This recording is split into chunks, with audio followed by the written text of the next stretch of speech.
In the last 6 months, the government has admitted that aliens are real, and now they've also admitted that they've spent all of our retirement money. They're dead broke. What a time to be alive, right? This is all a scam. I mean, we got people that's getting ready to retire that's going to try to live off $2,000 to $3,000. Impossible. It's impossible. Because what happens, it comes up here, we spend it. We're $35 trillion in debt. We don't have union money. We're dead broke. And then taxpayers have $2 trillion in credit card debt. We are in huge trouble. In this body, we had better start figuring that out, because we're going to have a run on this city here soon, and there's going to be about 150 million people coming up here saying, where's our damn money that we paid in? I could have put my Social Security money 40 years in tax in the market and probably be worth 8 to 10 million today. But the federal government wasted it. So I'll get off my horse there. But it's good that we have this, because we got, I get a pension check from education. I was part of a union. It's not going to help people. People are going to have to continue to work longer and longer. Am I right, Ms. Denver? Can you say something about Social Security and it being taxed for some reason? We're taxing people for the second time on Social Security that they put into an account.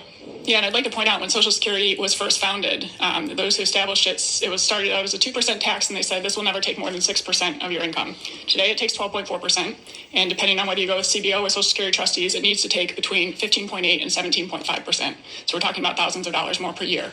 It also was actually only originally recommended that the tax be up to $66,000, equivalent in today's dollars, of earnings. But over time, it has expanded massively, and the money has been spent every year. So whereas everybody thinks this money's been set aside for me, no, for the past 13 years, every dollar that has gone out of workers' paychecks has gone immediately to pay promised benefits. And that's what happens when you have a system that enables those in charge of it to spend the money in the immediate term and leave the buck to the next generation that's coming along. And because Social Security has grown so much, it's actually to the detriment of lower income workers in particular, who have to pay such a large share of their paycheck to Social Security. They have little left to save for retirement. And then lower income and African American workers have the lowest life expectancies. So they are the most likely to get nothing back in return. 1 out of 4 African American men will die between the ages of 45 and 64 after having paid into the system for decades, tens if not hundreds of thousands of dollars, and they might get nothing back.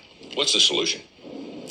I think we ultimately have to shift towards a universal benefit system. That's what true social insurance is. It does not make sense that we are paying the biggest benefits to the highest income earners. So gradually over time, I think we need to bend down the benefits for the middle and upper income earners, actually increase them for the lower income earners. Look at things like indexing retirement age to life expectancy, more accurate inflation index. And I think that workers need an option to have their money in something that actually earns a positive rate of return and that can't just immediately be spent by Congress. I have a 28, 29-year-old, 2 boys, got a job, working hard, paying Social Security. They ask me all the time, Dad, will I ever see any of that money? Will they see it?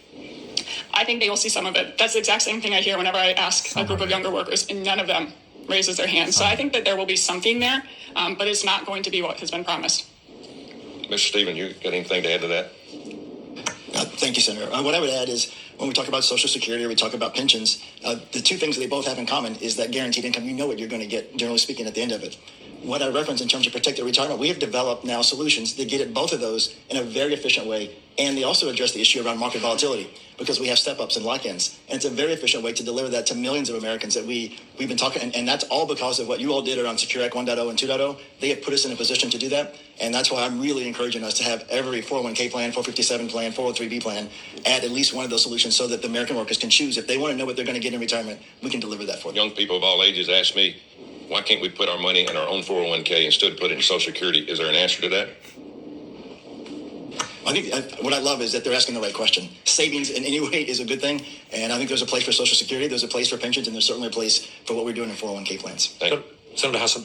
Thank you. We have to stop relying upon the government to help us fund our retirement. 20, 30, 40 plus years from now, who knows what it's going to look like. This is exactly why you need to start saving your money. You need to start preparing for your retirement. And these index accounts that he mentioned are available. If you are looking for something that is safe from market risk, that gives you guaranteed contractual income, some of the options being tax-free, let's talk. They exist, they're available. You just have to work with somebody that's licensed and can offer them. Don't count on the government. Take control of your retirement today. If you want to find some time to chat about your retirement, send me a message and let's find some time to do so.